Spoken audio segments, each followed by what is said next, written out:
கிறிஸ்துவுக்குள் பிரியமானவர்களே, FIBA radio வழங்கும் ஆராதனை வேளை நிகழ்ச்சிக்கு உங்களை அன்புடன் வரவேற்கிறோம்.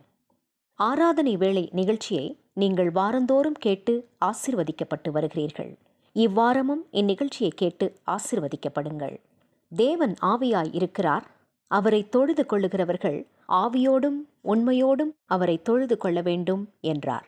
யோவான் 4:24. இந்நிகழ்ச்சி பற்றிய மேலான கருத்துக்களை கமெண்ட் செக்ஷனில் பதிவிடுங்கள். உங்கள் நண்பர்களுக்கும் இந்நிகழ்ச்சியை அறிமுகம் செய்யுங்கள். இனி கேளுங்கள் ஆராதனை வேளை.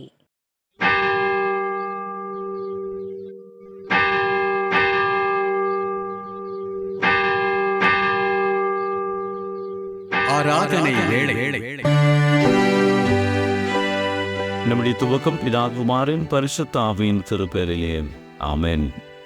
கிறிஸ்துவுக்குள் பிரிவானவர்களே, ஃபீபா ரேடியோ தயாரித்து ஒளிபரப்பும் ஆராதனை வேளை நிகழ்ச்சிக்கு நேர்களாக்கி உங்களை அன்போடு கூட வாழ்த்தி வரவேற்கின்றோம். கர்த்ததாமே இந்த ஆராதனை வேளை நிகழ்வை அளவில்லாமல் ஆசீர்வதிப்பாராக. ஆண்டவரை நோக்கி நாம் மன்றாடுவோம். துதிகளின் மத்தியில் வாசம் செய்கின்ற எங்கள் அன்பின் பரலோக தேவனே, தர்மையான கால வேளைக்காக நாங்கள் நமக்கு நன்றிகளை சொல்கின்றோம். நீ நல்லவர், வல்லவர், வாக்கு மாறாதவர், அன்பின் நிறைவினே, கிருபையில் கர்த்தாவே, தெளிந்த காலத்தினுடைய 2வது ஓய்வு நாளை ஆசிரிக்கும்படியாக கருளை தந்திரக்காக நன்றிகளை சொல்கின்றோம். இப்பொழுதுமாக இந்த ஆராதனை வேளை நிகழ்விலே பங்கு கொண்டு உங்களுடைய வார்த்தைகளை கேட்டுக்கொண்டிருக்கின்ற அனைத்து பிள்ளைகளையும் இது ஆசீர்வதிக்க வேண்டும் என்று சொல்லி மன்றாடுகின்றோம். துவக்கத்திலிருந்து முடிவு பறைந்தும் பிரச்சனை எங்களோடு கூட இருந்து வயநடத்தி காத்தள்ள வேண்டும் என்று மீட்பெரும் இரட்சகருமான இயேசு கிறிஸ்துவின் இனிய நாமத்திலே வேண்டி நிற்கின்றோம் பிதாவே, ஆமென். தேவனுடைய நாமத்தை புகழ்ந்து பாடும் வேண்டுமாக கிறிஸ்து சபை பாமாலைகளிலே ஆண்டவா பிரசன்னமாக்கி ஜீவன் ஊதி உயிர்ப்பியும் என்ற பாடலை நாம் சேர்ந்து பாடுவோம்.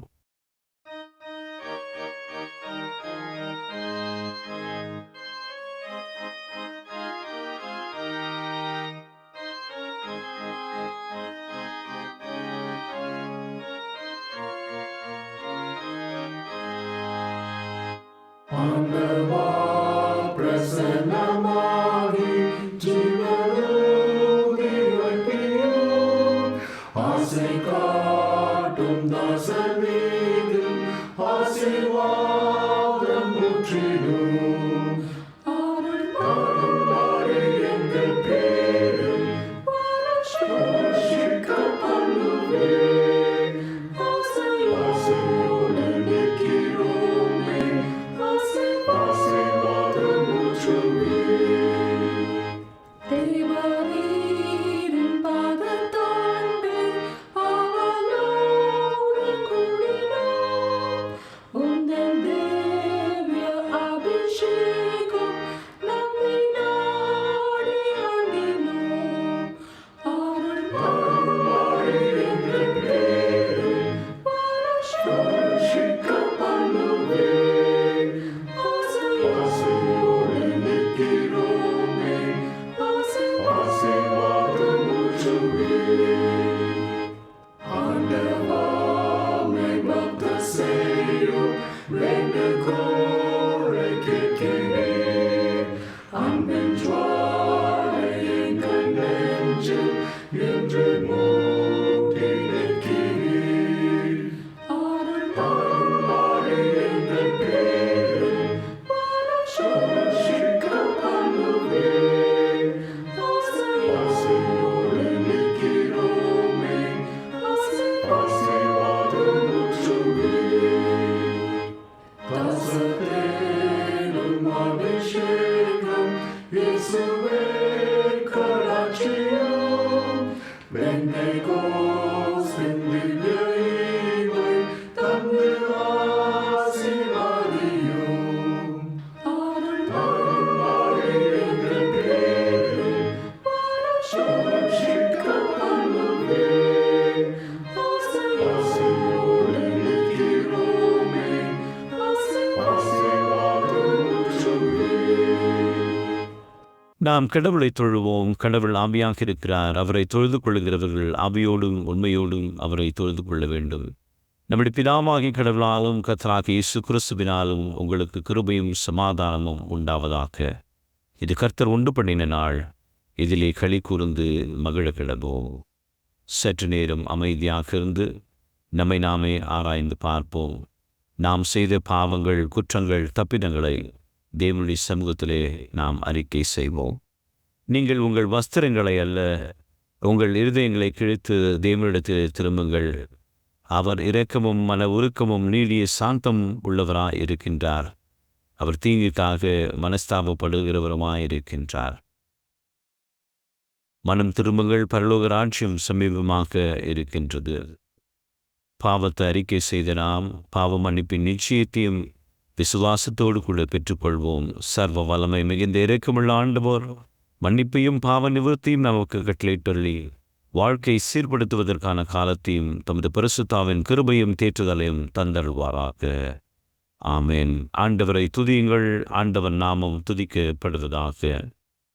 இந்த நாளுக்குரிய வேத பகுதியை வாசிக்க கவனமாக கேட்போம். எபேசியர் 5ஆம் அதிகாரம் வசனங்கள் 14-17 வரை வாசிக்க நாம் கவனமாக கேட்போம்.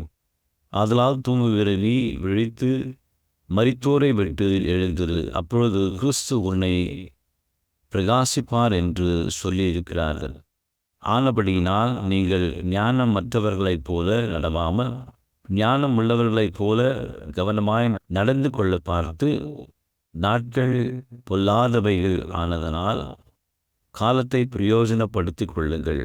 ஆகையால் நீங்கள் மதியற்றவர்களாய் இராமல் கர்த்தருடைய சித்தம் இன்னதென்று உணர்ந்து கொள்ளுங்கள். வாசிக்க வேண்டிய வேத பகுதி வாசித்தாயிற்று. தேவனுடைய நாமத்தை புகழ்ந்து பாட வேண்டுமாக ஞான கீர்த்தனைகளிலே பக்தருடன் பாடுவேன் என்ற பாடலை நாம் கரங்களை தட்டி உற்சாகமாய் பாடுவோம்.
Ah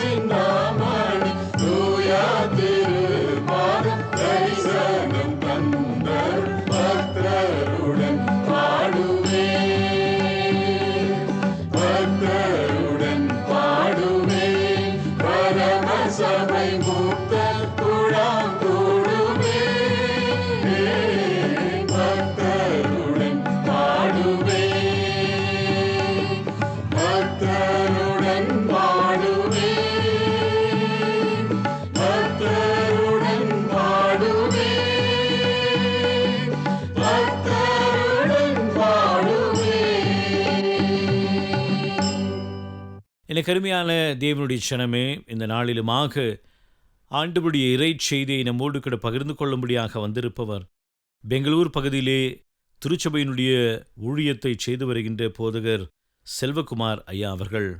போதகர் செல்வகுமார் ஐயா அவர்கள் ஆண்டவருடைய செய்தியை நம்மோடு கூட இப்பொழுது பகிர்ந்து கொள்கின்றார். ஜெபத்தோடும் விசுவாசத்தோடும் ஆண்டவருடைய செய்தியை இப்பொழுது நாம் பெற்றுக்கொள்வோமாக. ஆண்டவராகிய இயேசு கிறிஸ்துவின் நிதான நாமத்தினாலே ஃபீபா ரேடியோ ஆராதனை வேலை நேயர்களுக்கு என்னுடைய வாழ்த்துக்களை நான் தெரிவித்துக் கொள்கிறேன். இந்த காலை வேளையில் கூட உங்களோடு கூட தேவனுடைய செய்தியை பகிர்ந்து கொள்ள கர்த்தர் கொடுத்த வாய்ப்புக்காக நான் ஆண்டவருக்கு நன்றி செலுத்துகிறேன். இந்த நாளுடைய செய்தியின் தலைப்பு காலத்தை பிரயோஜனப்படுத்தி கொள்ளுங்கள். இதுக்கு செய்திக்கு ஆதாரமாக தெரிந்து கொள்ளப்பட்டிருக்கிற ஒரு வேத பகுதி எபேசியர் 5வது அதிகாரம் 15-16 வசனம். ஆனபடியினாலே நீங்கள் ஞானமற்றவர்களைப் போல நடவாமல் ஞானம் உள்ளவர்களைப் போல கவனமாய் நடந்து கொள்ள பார்த்து நாட்கள் பொல்லாதவைகளானதால் காலத்தை பிரயோஜனப்படுத்தி கொள்ளுங்கள். நாட்கள் பொல்லாதவைகளானதால் காலத்தை பிரயோஜனப்படுத்தி கொள்ளுங்கள். இதுதான் இந்த நாளுடைய செய்தியுடைய முக்கியமான காரியம். காலத்தை நாம் பிரயோஜனப்படுத்தி கொள்ள வேண்டும். ஒவ்வொரு நாளையும் நான் கடக்கும்போது கூட போன நாட்களை திரும்பி நம்ம பார்க்க தான் முடியுமே தவிர அந்த நாட்களுக்குள்ளே கடந்து செல்ல முடியாது. ஆகையால் இருக்கிற காலம், அந்த காலத்தை நாம் பிரயோஜனப்படுத்தி கொள்ள வேண்டும் என்று ஆண்டுடைய வசனம் சொல்கிறது. ஞானமற்றவர்களைப் போல அல்ல, ஞானம் உள்ளவர்களாக நம் காலத்தை பிரயோஜனப்படுத்தி கொள்ள வேண்டும். இதுக்கு சில காரணங்களை நான் உங்களோடு கூட பகிர்ந்து கொள்ளும்படியாக நான் விரும்புகிறேன். முதலாவதாக, நேரம் என்பது கர்த்தர் நமக்கு கொடுத்திருக்கிற ஒரு ஈவு, ஒரு கிருபை. பாருங்கள், நம்முடைய வாழ்க்கையில் ஒவ்வொரு நாள் நாம் கடந்து செல்கிறோம். இந்த நாட்களை கடந்து செல்கிற வேலையில் பார்த்திங்கன்னா அநேகர் உலகத்தை விட்டு மறைந்து போகிறார்கள், மரித்து போகிறார்கள். ஆனால் நாம் ஒவ்வொரு நாளும் எழுந்திருக்கும் போது அந்த நாள், அந்த நேரம் என்பது கர்த்தர் நமக்கு கொடுத்த காரியம் என்பதை நினைத்து நாம் ஆண்டவருக்கு நன்றி செலுத்த வேண்டும். பாருங்கள், சங்கீதம் 118:24 வசனத்தை வாசிக்கும்போது, இது கர்த்தர் உண்டு பண்ணின நாள், இதில் களி கூர்ந்து மகளை கடவோம் என்று ஆண்டுடைய வசனம் சொல்லுகிறது. This is the day the Lord has made, we will rejoice and be glad in it. Every day, ஒவ்வொரு நாளும் கர்த்தர் நமக்கு கொடுத்திருக்கிற ஒரு நாள். This is the day that the Lord has made. இது கர்த்தர் உண்டு பண்ணின நாள். அப்போது நம்ம தூங்குகிறோம், காலையில் எந்திரிச்சு அந்த நாளை பார்க்கும் போதே, ஆண்டவரே இந்த நாளை எனக்கு உண்டு பண்ணி தந்தீரே, அதற்காக உமக்கு ஸ்தோத்திரம். Be thankful. ஏன்னா அந்த நாளை நீங்கள் பார்த்துருக்குறீங்க, அநேகர் பார்க்கல. இந்த நாளை நீங்கள் பார்த்துருக்குறீங்க, அநேகர் பார்க்கல. ஸோ கர்த்தர் உண்டு பண்ணின அந்த நாளுக்காக எப்போவுமே என்ன பண்ணுங்கள், முதலாவது ஆண்டுக்கு நன்றி சொல்லுங்கள். நீங்கள் நன்றி சொல்லும்போது அந்த காலத்தை பாருங்கள், நீங்கள் பிரயோஜனப்படுத்தி கொள்ளுகிறீர்கள். ஒரு நாளில் 24 மணி நேரம் தூங்குகிற நேரம் போக மீதமுள்ள நேரத்தில் நீங்கள் விழித்திருக்கும் போது பாருங்கள், எப்பெல்லாம் கவனம் வருகிறதோ அப்பெல்லாம் ஆண்டவருக்கு ஸ்தோத்திரம், ஆண்டவருக்கு நன்றி என்று சொல்லுங்கள். ஒவ்வொரு சமயத்திலும் பாருங்கள், இட் இஸ் காட்ஸ் கிரேஸ். ஆண்டவருடைய வசனம் சொல்லுது, நாம் நிர்மூலமாகாது இருக்கிறது கர்த்தருடைய கிருபை, காலைதோறும் அவைகள் புதியவைகளாக இருக்கிறது. ஸோ காலை வேளையில் நீங்கள் எந்திரிக்கும் போதே புதிய கிருபையை தேவன் தருகிறார். நாம் நிர்மூலம் ஆகாது இருக்கிறது அவருடைய கிருபை. இதை நினைத்து என்ன பண்ணுங்கள், first thing thank God for the time that God has given you. ஆண்டவர் உங்களுக்கு கொடுத்துருக்கிற அந்த நேரத்துக்காக முதலாவது ஸ்தோத்திரம் பண்ணுங்கள். ஆண்டவரே இந்த நேரத்தை எனக்கு கொடுத்தீங்க அப்படின்னு சொல்லி என்ன பண்ணுங்க, முதலாவது ஆண்டவருக்கு ஸ்தோத்திரம் பண்ணுங்க. தென் recognise that this time what I have or this time that has been given to me is from God. ரெண்டாவது காரியம் என்னென்னா, the time is short, time is temporary. பாருங்கள், இந்த ஒரு நேரத்துக்குள்ளே கடந்துச்சுனாலும் 1 செகண்ட், அடுத்து 15 செகண்ட், 2வது செகண்ட் போயிடுது, அப்புறம் 3வது செகண்ட், ஒரு 60 செகண்ட்ஸ் போயிடுச்சுன்னா 1 மினிட் போயிடுச்சு, 60 மினிட்ஸ் போயிடுச்சுன்னா 1 ஹவர் போயிடுச்சு. இப்படி நேரம் போயிட்டுருக்கு. It is very temporary and it is short. நீங்கள் என்ன செய்யணுன்னாலும் அந்த நேரத்துக்குள்ளே தான் உங்களால் செய்ய முடியும், தவிர அதை தாண்டி செய்ய முடியாது. ஒன்ஸ் அந்த நேரம் போயிடுச்சுன்னா திருப்பி அந்த நேரத்தை கொண்டு வர முடியாது. அது படிக்கிற காரியமாக இருக்கலாம், வேலையின் காரியமாக இருக்கலாம், ஊழியத்தின் காரியமாக இருக்கலாம், ப்ரேயராக இருக்கலாம், எது இருந்தாலும் whatever time has been given to you, you have to utilise it wisely. அதை ஞானத்தோடு கூட நீங்கள் செலவு பண்ண வேண்டியது அவசியம். பாருங்கள், யாக்கோபு 4வது அதிகாரம் 14ஆம் வசனத்தில் ஒரு வசனம் இப்படி சொல்லுகிறது, நாளைக்கு நடப்பது உங்களுக்கு தெரியாதே. உங்கள் ஜீவன் எப்படிப்பட்டது?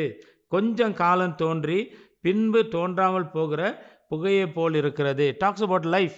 It talks about time. என்னென்னா it is seen and then it disappears. எது போலனா கொஞ்சம் காலம் தோன்றி மறைகிற ஒரு புகையை போல, ஜஸ்ட் லைக் அ ஸ்மோக்.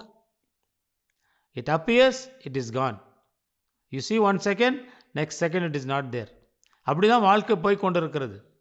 ஆனால் இன்றைக்கி மனிதனுடைய பிளானிங் எல்லாம் கவனித்து பார்த்தீங்கன்னா, நாளைக்கு இதை நான் செய்கிறேன், நாளைக்கு இந்த பட்டணத்துக்கு நான் போகிறேன், நாளைக்கு இப்படி நான் சம்பாதிப்பேன், நாளைக்கு இப்படி வாழ்வேன், நாளைக்கு இப்படி செய்வேன்னு சொல்லி நாளைக்குன்னு சொல்லிகிட்டு இருக்கிறாங்க. ஆனால் அந்த டைம் வருமா அப்படின்னு சொன்னால் வசனம் சொல்லுது, நாளைக்கு நடப்பது உங்களுக்கு தெரியாதே. So we don't know what is tomorrow. If we are alive only, we can see tomorrow. Otherwise, we cannot see tomorrow. அப்போ இந்த டைம், இன்னைக்கு இருக்கிற அந்த நேரம், it is very short. If I waste this time, I will not get back this time. இந்த நேரத்தை நான் வீணாக்கிட்டா திரும்பி இந்த நேரம் எனக்கு வராது. நீங்கள் வீணாக்குற ஒரு நேரத்தை திரும்பி போய் எடுத்துகிட்டு வரலான்னா நீங்கள் முடியாது. ஸோ அநேகர் வந்து வேதனைப்படுறாங்க, பல காரியம் செஞ்சிடுறாங்க, அதுக்கப்புறம் பார்த்தீங்கன்னா தப்பாக பண்ணிட்டாங்க, தென் they cannot go and erase it again. So அப்படி தான் வாழ்க்கை போயிட்டுருக்கு. அதனால் understand this precious time. This time is very short, it is very precious. இந்த நேரம் வந்து கொஞ்சமானது, அது வந்து ரொம்ப விலையேற பெற்றது, தற்காலிகமானது. ஸோ இந்த நேரத்தை நான் பிரயோஜனப்படுத்தி கொள்ள வேண்டும் என்று சிந்தித்து அந்த நேரத்தை உபயோகப்படுத்தி கொள்ளுங்கள். கடைசியாக 3வது காரியத்தை சொல்லி நான் முடிக்கும்படியாக நான் விரும்புகிறேன். பாருங்கள், இந்த காலத்துக்காக கர்த்தர் உங்களை ஏற்படுத்தி இருக்கிறார். ஆகையால் நீங்கள் காலத்தை பிரயோஜனப்படுத்தி கொள்ளுங்கள். பாருங்கள், what ever situation you are in today, இன்றைக்கி நீங்கள் எந்த சூழ்நிலையில் நீங்கள் இருந்தாலும் ஒரு காரியத்தை புரிந்து கொள்ளுங்கள். என்ன அப்படின்னா, இந்த சூழ்நிலைக்குள்ளே கொண்டு வந்தது யார்? நான் ஏன் இந்த நிலையில் இருக்கிறேன்? இது நீங்கள் படிக்கிறவங்களா இருக்கலாம், இல்லை வந்து வேலை செய்கிறவங்களா இருக்கலாம், ஊழியம் செய்கிறவங்களா இருக்கலாம். உங்களுக்கு கிடைத்திருக்கிற ஸ்தானம், இல்லை உங்களுக்கு கிடைத்திருக்கிற அந்த சந்தர்ப்பம் அல்லது ஆப்பர்ச்சுனிட்டி பாருங்கள், இன்னொருத்தர் கிடைக்காமல் இருக்கலாம். எஸ்தர் 4வது அதிகாரம் 14ஆம் வசனத்தை வாசித்தீங்கன்னா, மொர்தெகாய் சொல்கிற வார்த்தை என்னென்னா, நீ இந்த காலத்தில் மௌனமாக இருந்தால் யூதருக்கு சகாயமும் ரட்சிப்பும் வேறொரு இடத்திலிருந்து எழுமும். அப்பொழுது நீயும் உன் தகப்பன் குடும்பத்தாரும் அழிவீர்கள். நீ இப்படிப்பட்ட காலத்திற்கு உதவியாக இருக்கும்படி உனக்கு ராஜமேன்மை கிடைத்திருக்கலாமே, யாருக்கு தெரியும் என்று சொன்னான். பாருங்கள், எஸ்தர் ஒரு அடிமையாக இருந்தப்பட்ட மகளை கர்த்தர் வந்து ஒரு ராஜமேன்மைக்குரிய ஸ்தானத்தில் வைக்கிறார். இப்போ ஒரு பிரச்சனை ஆமான்ங்கிற ஒரு மனுஷனால் யூத குலத்துக்கே வருகிறது. அப்பொழுது மொர்தெகாய் என்ன சொல்கிற, நீ அரண்மனையில் இருக்கிறதுனால நீ தப்பித்துக் கொள்வாய் என்று நினைக்காத, உனக்கும் இந்த ஆபத்தை நேரிடலாம். ஆனால் இப்போ நீ வந்து மௌனமாக இருக்கிற காலம் அல்ல. ஒருவேளை இந்த காலத்தில் நீ மௌனமாக இருந்தனா ரட்சிப்பு யூதருக்கு வேறு வழியாக வரும், ஆனால் நீ உன் குடும்பத்தார் அழிவீர்கள் அப்படின்னு சொல்லிட்டு என்ன சொல்கிறான், இப்படிப்பட்ட காலத்திற்கு உதவியாக இருக்கும்படி உனக்கு ராஜமேன்மை கிடைத்திருக்கலாமே, யாருக்கு தெரியும். அப்புறம் இந்த காலத்தில் நீ வந்து உன்னுடைய ஜனத்துக்கு உதவியாக இருக்கும்படியாக இதோ இந்த ராஜ மேன்மை உனக்கு கிடைத்திருக்கலாமே, யாருக்கு தெரியும். அதனால் இந்த நேரத்தை நீ பயன்படுத்திக்கொள், உன் ஜனத்துக்காக மன்றாடும்படி, உன் ஜனத்துக்காக பேசும்படி நீ வந்து இந்த காலத்தை பிரயோஜனப்படுத்திக்கின்றார். அதே மாதிரி தான் இன்றைக்கு கால வேளையில் நீங்கள் ஆண்டோடைய வசனத்தை கேட்டுட்டு இருக்கிறீங்க. ஒரு காரியத்தை புரிந்து கொள்ளுங்கள், நீங்கள் இருக்கிற ஸ்தானத்தில் நீங்கள் அநேகருக்கு உதவியாக ஆசீர்வாதமாக இருக்க முடியும். ஏதோ ஒரு நோக்கத்துக்காக கர்த்தர் உங்களை அந்த ஸ்தானத்தில் வச்சுருக்கிறார். ஒரு வேலையில், ஒரு ஊழியத்தில், ஒரு படிப்பில், ஒரு காரியத்தில். உங்களை விட நீங்கள் படித்த படிப்பு இல்லாத எத்தனை பேர் நீங்கள் பார்க்கலாம். உங்களுக்கு இருக்கிற சம்பாதியம் இல்லாத எத்தனை பேர் இருக்கிறாங்க. ஆனால் கர்த்தர் ஏதோ ஒரு காரியத்துக்கு அந்த காரியத்தை உங்களுக்கு செய்திருக்கிறார். ஆகையால் ஆண்டோடைய நோக்கத்தை அறிந்து நீங்கள் செயல்படுங்க. ரோமர் 12வது அதிகாரம் 11ஆம் வசனத்தில், அசதியாக இராமல் ஜாக்கிரதையாக இருங்கள், ஆவியிலே அனலாக இருங்கள், கர்த்தருக்கு ஊழியம் செய்யுங்கள் என்று ஆண்டோடைய வசனம் சொல்லுகிறது. அப்போது ஒவ்வொரு நாளிலும் கூட ஆண்டோடைய நோக்கத்தை நம்ம அறிந்து செயல்பட வேண்டுமென்றால் நம்ம வசதியாக இருக்காமல் ஜாக்கிரதையாக இருக்க வேண்டும், ஆவியில் அனலாக இருக்க வேண்டும், கர்த்தருக்கு ஊழியம் செய்ய வேண்டும். ஆண்டோடைய நோக்கமே நாம் ஆண்டோடைய நாமத்தை மகிமைப்படுத்த வேண்டும். நம்முடைய வாழ்க்கையில் நமக்கு இருக்கிற நேரத்தில் கர்த்தருக்கு மகிமையாய் ஜீவிக்க வேண்டும். நாம் ரட்சிக்கப்பட்டிருக்கிறோம் என்று சொன்னால் மற்றவர்களை ரட்சிப்புக்குள் நடத்துவதற்கான ஒரு ஆத்ம பாரத்தை உடையவர்களாக நாம் செயல்பட வேண்டும். கர்த்தர் உங்களை ஆசீர்வதிப்பாராக. God bless you. ஆமென். எனக்கு அருமையான தேவனுடைய ஜனமே, இந்த நாளிலுமாக நம்முடைய கடந்து வந்து ஆண்டவருடைய செய்தியை மிக அழகாக நேர்த்தியாக பகிர்ந்து கொண்ட போதகர் செல்வகுமார் ஐயா அவர்களுக்கு ஃபீபா ஊழியங்களின் சார்பிலும் ஆராதனை வேளை நேயர்களாகிய உங்கள் அனைவரின் சார்பிலும் வாழ்த்துக்களையும் நன்றிகளையும் தெரிவித்துக் கொள்கின்றோம். கர்த்ததாமே அவரையும் அவருடைய திருச்சபை ஊழியங்களையும் அவருடைய குடும்பத்தையும் அளவில்லாமல் ஆசீர்வதிப்பாராக. சத்தியத்தை கேட்டு நாம் அனைவருமாக இணைந்து நம்முடைய விசுவாசத்தை அப்போஸ்தலர் விசுவாச பிரமாணத்தின் வாயிலாக அறிக்கை செய்து அதை நாம் உறுதி செய்வோமாக. வானத்தையும் பூமியையும் படைத்த சர்வ வல்லமையுள்ள பிதாவாகிய தேவனை விசுவாசிக்கிறேன். அவருடைய ஒரே குமாரனாகிய நம்முடைய நாதர் இயேசு கிறிஸ்துவையும் விசுவாசிக்கிறேன். அவர் பரிசுத்த ஆவியினாலே கன்னி மரியாளிடத்தில் உற்பவித்து பிறந்தார். பொந்தியு பிலாத்துவின் காலத்தில் பாடுபட்டு சிலுவையில் அறையுண்டு மரித்து அடக்கம் பண்ணப்பட்டு பாதாளத்தில் இறங்கினார். மூன்றாம் நாள் மரித்தோரிடத்திலிருந்து எழுந்தருளினார். பரமண்டலத்துக்கு ஏறி சர்வ வல்லமையுள்ள பிதாவாகிய தேவனுடைய வலது பாசத்திலே வீற்றிருக்கிறார். அவ்விடத்திலிருந்து உயிருள்ளோரையும் மரித்தோரையும் நியாயம் தீர்க்க வருவார். பரிசுத்த ஆவியையும் விசுவாசிக்கிறேன்.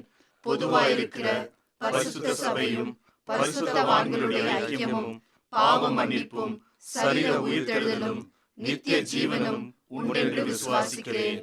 ஆமென். நாம் யாவருமாக இணைந்து ஆண்டவரின் நாமத்தை புகழ்ந்து பாடும்படியாக கிறிஸ்து சபை பாமாலைகளிலே நல் மீட்பர் பட்சம் நில்லும் என்ற பாடலை சேர்ந்து பாடுவோம்.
ஆண்டவரை நோக்கி நாம் மன்றாடுவோம்.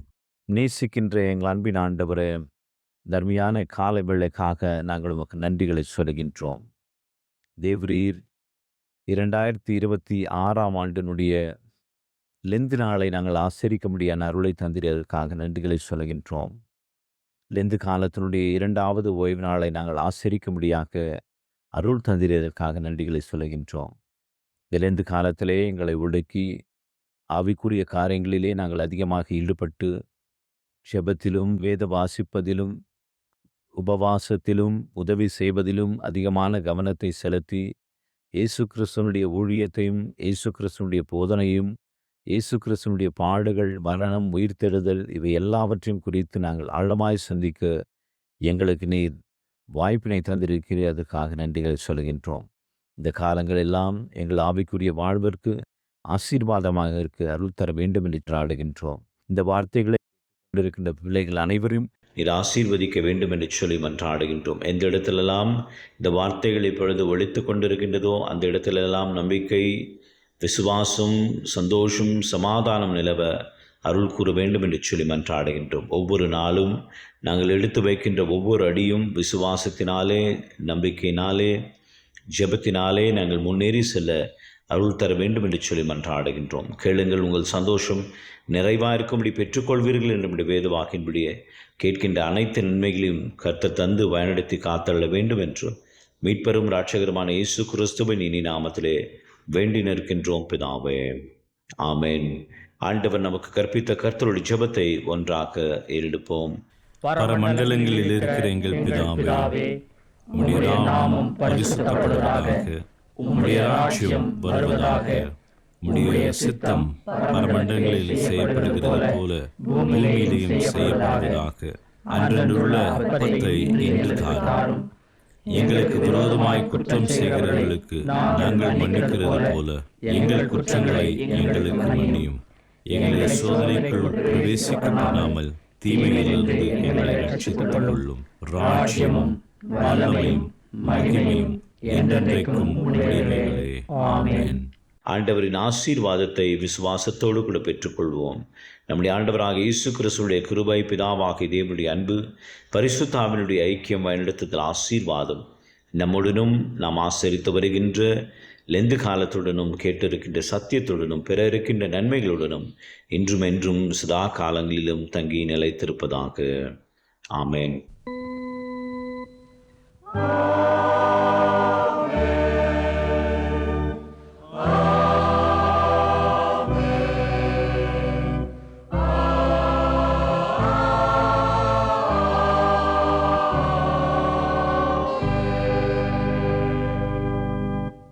இந்த வாரத்திற்குரிய வாக்குத்தத்த வசனத்தை விசுவாசத்தோடு நாம் பெற்றுக்கொள்வோம். நானோ வென்றால் கர்த்தரை நோக்கி கொண்டு என் ரட்சிப்பின் தேவனுக்கு காத்திருப்பேன். என் தேவன் என்னை கேட்டருளுவார். மீகா 7ஆம் அதிகாரம் 7ஆம் வசனத்தின் சொல்லியிருக்கின்றபடியே கர்த்தர் நம்மை கேட்டருளி நமக்கு வேண்டிய அனைத்து ஆசீர்வாதத்தையும் தருவார் என்று சொல்லி உங்களிடத்திலிருந்து விடைபெறுவது உங்கள் ஊழியன் அருட்திரு தியோட வில்லியம். கர்த்தர் உங்களை ஆசீர்வதிப்பாராக. நேயர்களே, மீண்டும் நினைவூட்டுகிறோம், நீங்கள் ஃபீபா ரேடியோவின் நிகழ்ச்சிகள் பற்றிய தகவல்களை அறிந்து கொள்ள விரும்பினால் டிஸ்கிரிப்ஷனில் கொடுக்கப்பட்டுள்ள லிங்கை கிளிக் செய்யுங்கள். மேலும் நீங்கள் எங்களோடு தொடர்பு கொள்ள விரும்பினால் டிஸ்கிரிப்ஷனில் கொடுக்கப்பட்டுள்ள அலைபேசி மற்றும் தொலைபேசி எண்களை தொடர்பு கொள்ளலாம். வாழ்த்துக்கள் கூறி விடை பெற்றுக் கொள்கிறோம். வணக்கம் நேயர்களே.